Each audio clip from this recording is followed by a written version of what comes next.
మీరు ప్రతి నెల ఒక 50,000 రూపీస్ అనేది సంపాదిస్తున్నారు ఫ్రెండ్స్. మీ ఇంటి రూమ్ రెంట్ కోసము అండ్ మీ ఇంటి ఖర్చుల కోసము అండ్ పెట్రోలు వగైరా వగైరా అన్నీ కలుపుకొని ఒక 25,000 రూపీస్ వరకు మీకు ఖర్చు అవుతున్నాయి ఫ్రెండ్స్. ఈ 25,000 రూపీస్ అనేది ఖర్చు అయిన తర్వాత మీ దగ్గర ఎన్ని డబ్బులు మిగులుతాయి? మిగతా ఇంకా 25,000 రూపీస్ అనేది మిగులుతాయి. కొన్నిసార్లు 5,000 రూపీస్ 10,000 రూపీస్ కూడా మిగిలొచ్చు. ఎందుకంటే ఒకవేళ ఎమర్జెన్సీ ఏమైనా ఖర్చులు వస్తే ఆటోమేటిక్గానే మనకు మిగులు అనేది తక్కువ ఉంటుంది. కాబట్టి మనం ఈ 5,000 రూపీస్తోని 10,000 రూపీస్తోని మనం ఇన్వెస్ట్మెంట్ చేసి అసలు ధనికులం కాగలమా అనేది చాలామందికి డౌట్ వస్తుంది ఫ్రెండ్స్. కాబట్టి మనకు ఒక ధనికులం కాగలమా అనే డౌట్ వచ్చినప్పుడు మనం ఒక సిస్టమేటిక్ వేలో ఒక ఫైనాన్షియల్ ప్లానింగ్ ద్వారా మనం ఇన్వెస్ట్మెంట్ చేసుకుంటూ పోతే మనం లాంగ్ టర్మ్లో మనం కోటీశ్వరులు కావడం చాలా ఈజీ. అంటే మినిమం ఒక ₹1,00,00,000 అనే పోర్ట్ఫోలియో మనం బిల్డ్ చేసుకోవచ్చు. చాలామంది స్టాక్ మార్కెట్లో ఇన్వెస్ట్మెంట్ చేస్తే అసలు నెక్స్ట్ ఇయర్ డబుల్ అవుతుంది అండ్ తొందరగా కోటీశ్వరులు కావాలని నార్మల్గా మనకు స్టోరీలు వినిపిస్తాయి.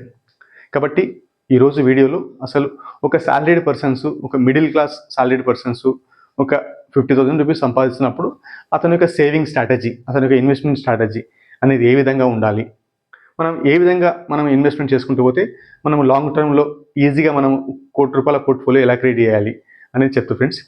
ఈరోజు ఈ వీడియోలో డీటెయిల్గా మీకు చూస్తే మాత్రం మీకు కంప్లీట్ అవగాహన వచ్చి మీరు కూడా ఒక మంచిగా ఫైనాన్షియల్ ప్లానింగ్ చేసుకుంటే మనం కూడా లాంగ్ టర్మ్లో వెల్త్ అనేది క్రియేట్ చేసుకోవచ్చు ఫ్రెండ్స్. ఈ వీడియోలో డీటెయిల్గా ఫ్రెండ్స్, ఈ వీడియో చూస్తే మాత్రం మీకు కంప్లీట్ అవగాహన వచ్చి, ఓకేనా ఫ్రెండ్స్.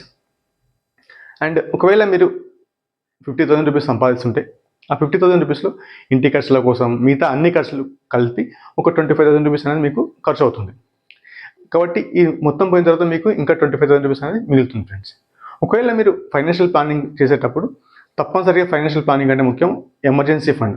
ఎమర్జెన్సీ ఫండ్ అంటే ఒకవేళ మీకు ఎవ్రీ మంత్ 25,000 రూపీస్ ఖర్చు అవుతుంది అనుకుంటే ఈ ఖర్చులకు అట్లీస్ట్ ఒక 6 టైమ్స్ అంటే మనకు 1.5 lakh వరకు మన దగ్గర ఎప్పుడు మన అకౌంట్లో ఉండాలి. ఇది ఎమర్జెన్సీ ఫండ్.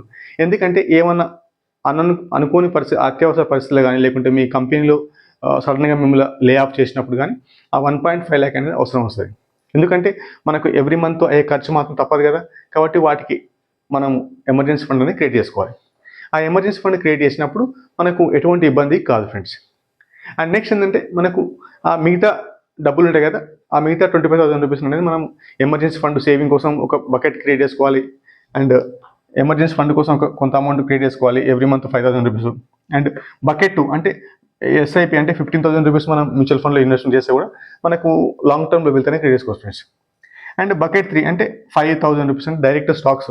ఒకవేళ మీకు స్టాక్ మార్కెట్ గురించి ఐడియా లేనప్పుడు మనము మ్యాక్సిమం అనేది మ్యూచువల్ ఫండ్ కలెక్ట్ చేస్తే మనకు చాలా వరకు ఎటువంటి టెన్షన్ లేకుండా మనం ఈజీగా మనం ఎక్కువ వెల్త్ అనేది క్రియేట్ చేసుకోవచ్చు.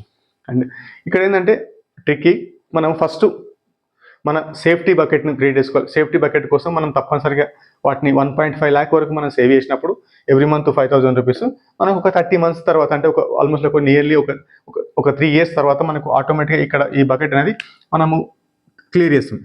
అంటే నెక్స్ట్ ఏంటంటే ఇక్కడ నుంచి ఈ అమౌంట్ మిగులుతుంది కదా, ఇది మనం డైరెక్ట్ ఇక్కడ షిఫ్ట్ చేసుకోవచ్చు. కాబట్టి మనం అమౌంట్ అనేది ఇంక్రీజ్ చేసుకోవచ్చు. కాబట్టి మనం ఎప్పుడైనా సరే స్టాక్ మార్కెట్లో ఇన్వెస్ట్మెంట్ చేసినప్పుడు మనకు స్టాక్ మార్కెట్ గురించి ఐడియా లేనప్పుడు మనం డైరెక్ట్ మ్యూచువల్ ఫండ్ ద్వారా ఇన్వెస్ట్మెంట్ చేస్తే మనం లాంగ్ టర్మ్లో వెళ్తేనే క్రియేట్ చేసుకోవచ్చు ఫ్రెండ్స్. అండ్ నెక్స్ట్ ఏం చేస్తాం ఫ్రెండ్స్ అంటే ఒక కేస్ స్టడీ. అంటే మనం ఎవ్రీ మంత్ ఒక 15,000 రూపీస్ మనం ఎస్ఐపి చేస్తే మనం ఎంత క్రియేట్ చేసుకోవచ్చు. నార్మల్గా స్టాక్ మార్కెట్ అనేది ఎకానమీ పైన డిపెండ్ ఉంటుంది. ఒకవేళ స్టాక్ మార్కెట్లో బాగలేదంటే ఎకానమీ పరిస్థితి బాగలేదని అర్థమవుతుంది. కాబట్టి ఒకవేళ స్టాక్ మార్కెట్ ఒకవేళ పడిపోతుందంటే మనకి ఫ్యూచర్లో ఎకానమిక్ పరిస్థితి బాగాలేకపోవచ్చు. అందుకోసమని స్టాక్ మార్కెట్ ముందే డిస్కౌంట్ చేసి ఈరోజు పడిపోతుంది ఫ్రెండ్స్. కాబట్టి మనం మ్యూచువల్ ఫండ్లో కానీ లేకుంటే స్టాక్ మార్కెట్లో ఇన్వెస్ట్ చేసినప్పుడు స్టాక్ మార్కెట్ పడిపోయినప్పుడు మనం భయపడకూడదు. ఎందుకంటే మనకు స్టాక్ మార్కెట్ పడిపోయినప్పుడు చాలా వరకు మ్యూచువల్ ఫండ్స్ కానీ లేకుంటే స్టాక్స్ కానీ పడిపోతాయి. కాబట్టి మనకు డిస్కౌంట్ రేట్లు దొరుకుతాయి, అంటే తక్కువ ప్రైస్లు దొరుకుతాయి. ఆ తక్కువ ప్రైస్ దొరికినప్పుడు మనం ఎక్కువ కలెక్ట్ చేసుకుంటే నెంబర్ ఆఫ్ యూనిట్స్ మనం మళ్ళీ మార్కెట్ రివైవ్ అయినప్పుడు మళ్ళీ బౌన్స్ బ్యాక్ అయినప్పుడు మన వాల్యూ అనేది ఎక్కువ పెరిగే అవకాశం అనేది ఉంటుంది ఫ్రెండ్స్. కాబట్టి మనం స్టాక్ మార్కెట్లో ఇన్వెస్ట్ చేసినప్పుడు మనం ఎటువంటి భయపడకుండా మ్యూచువల్ ఫండ్లో ఇన్వెస్ట్ చేస్తే మనం చాలా మంచిగా ఉంటుంది ఫ్రెండ్స్.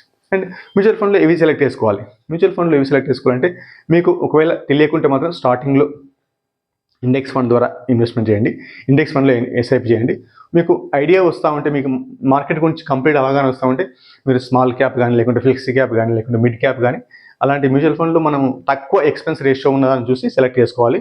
అండ్ ఇంకోటి ఏంటంటే మనము మ్యూచువల్ ఫండ్ సెలెక్ట్ చేసుకున్నప్పుడు పర్ఫార్మెన్స్ ఏది ఎక్కువ ఉంది, పాస్ట్ పర్ఫార్మెన్స్ ఏది ఎక్కువ ఉందని అది సెలెక్ట్ చేసుకోవడం అనేది అవసరం లేదు. ఎందుకంటే యావరేజ్గా మనకు ఎన్ని ఫండ్స్ బీట్ చేస్తున్నాయి అండ్ యావరేజ్గా బీట్ చేసే ఫండ్స్ అన్ని మంచిగానే ఉంటాయి. ఎట్ ద సేమ్ టైం దానికి ఎక్స్పెన్స్ రేషియో అంటే దానికి కమిషన్ దేనికి తక్కువ ఉందో అలాంటి ఫండ్స్ ఎన్నుకొని మనం ఇన్వెస్ట్మెంట్ చేస్తే మనం లాంగ్ టర్మ్లో మనం ఎక్స్పెన్స్ రేషియో ద్వారా మనం క్యాపిటల్ ప్రొటెక్ట్ చేసుకుంటూ మనము మన ఇన్వెస్టెడ్ వాల్యూని పెంచుకుంటూ పోవచ్చు ఫ్రెండ్స్. మనము బకెట్ 1 స్ట్రాటజీలో అంటే మనం సేఫ్టీ అంటే మనకు ఎమర్జెన్సీ ఫండ్ కోసం మనం ఎవ్రీ మంత్ 5,000 రూపీస్ అనేది కంట్రిబ్యూట్ చేసి మనం సేవింగ్ చేసి మనం దానికోసం ఎమర్జెన్సీ ఫండ్ అనేది క్రియేట్ అవుతుంది. అండ్ ఇప్పుడు బకెట్ 2 అంటే మనకు మ్యూచువల్ ఫండ్స్ అంటే మనం కొంచెం రిస్కీ ఇన్వెస్ట్మెంట్స్ వైపు వెళ్తున్నాము. ఈ రిస్కీ ఇన్వెస్ట్మెంట్ వైపు వెళ్ళినప్పుడు ఏంటంటే మనకు రిటర్న్ కూడా ఎక్కువ వచ్చే ఛాన్స్ ఉంటుంది.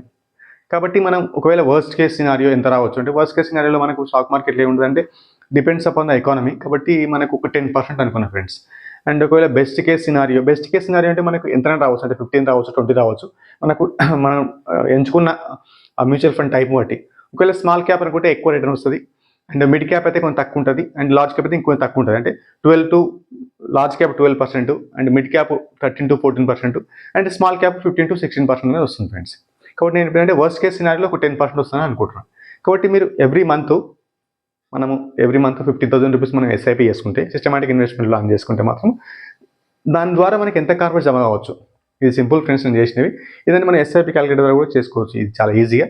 కాబట్టి మనం ఎవ్రీ మంత్ ఒక 15,000 రూపీస్ ఎస్ఐపి చేసినప్పుడు ఒకవేళ 10% మనకు రిటర్న్ వస్తుంది అనుకుంటే యావరేజ్ సిఏజిఆర్ మనకు యావరేజ్గా ఒక 10 years మనకి ఎంత కార్పొరేట్ జమ కావచ్చు అంటే మనం ఇన్వెస్ట్మెంట్ చేసిన అమౌంట్ వచ్చేసి 18 lakhs.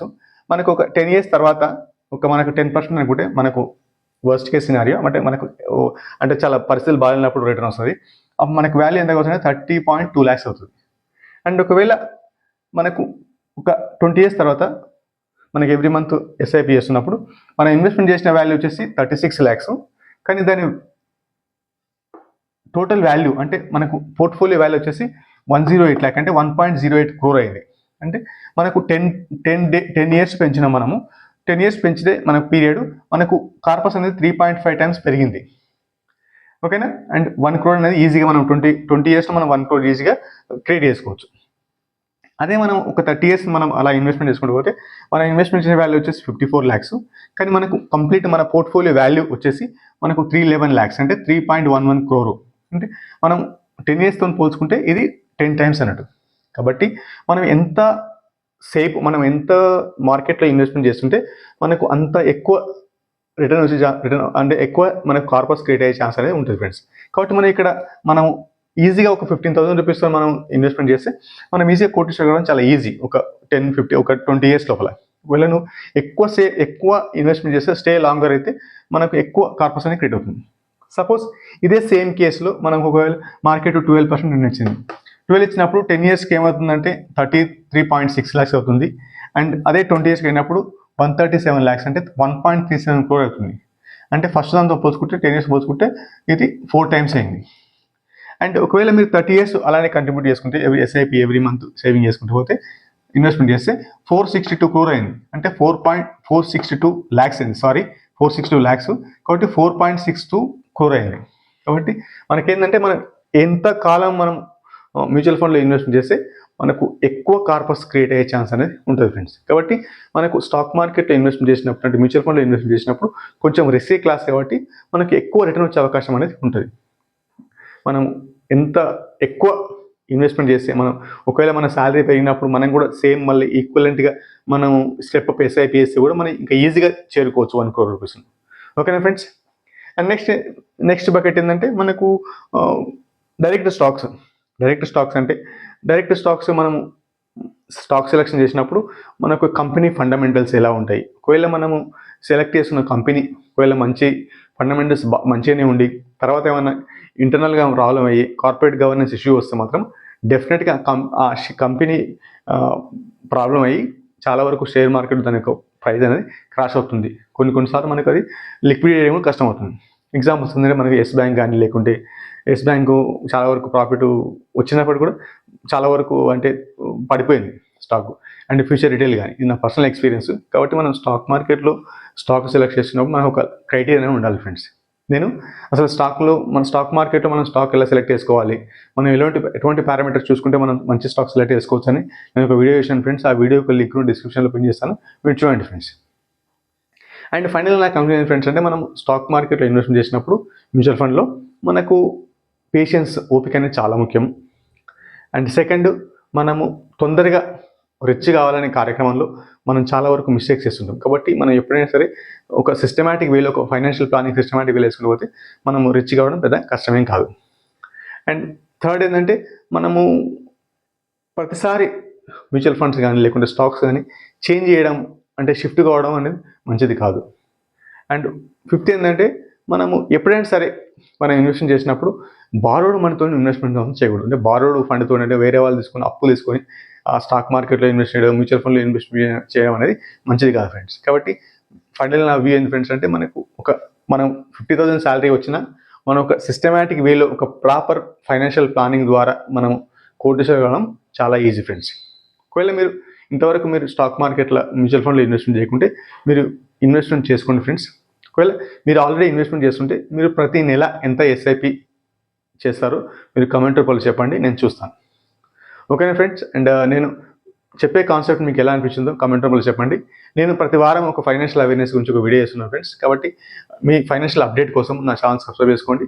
కాబట్టి మీకు దానివల్ల మీరు ఎటువంటి ఫైనాన్షియల్ ట్రాప్లో పడకుండా ఒక ఇంటెలిజెంట్గా ఉండి మీరు లాంగ్ టర్మ్లో వెళ్తేనే క్రియేట్ చేసుకోవాలి ఫ్రెండ్స్. ఓకేనా friends. And thank you very much for your time.